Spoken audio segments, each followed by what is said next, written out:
ਵਾਹਿਗੁਰੂ ਜੀ ਸੱਚੇ ਪਾਤਸ਼ਾਹ ਸਰਬੱਤ ਦਾ ਭਲਾ ਕਰਿਓ, ਸਰਬੱਤ ਦਾ ਭਲਾ ਕਰਿਓ। ਦੀਨ ਦੁਖੀਆਂ ਦੇ ਲਈ ਇਨਸਾਨ ਆਪਣੇ ਘਰ ਦੇ ਦਰਵਾਜ਼ੇ ਬੰਦ ਕਰ ਲੈਂਦਾ ਹੈ, ਪਰ ਦੀਨ ਦੁਖੀਆਂ ਦੇ ਲਈ ਧੰਨ ਸ਼੍ਰੀ ਗੁਰੂ ਰਾਮਦਾਸ ਜੀ ਦਾ ਦਰ ਹਮੇਸ਼ਾ ਖੁੱਲ੍ਹਾ ਰਹਿੰਦਾ ਹੈ।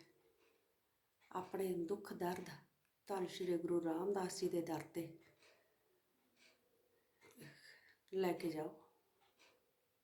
ਉੱਥੇ ਜਾ ਕੇ ਆਪਣਾ ਦੁੱਖ ਆਪਣੇ ਵਾਹਿਗੁਰੂ ਨੂੰ ਦੱਸੋ,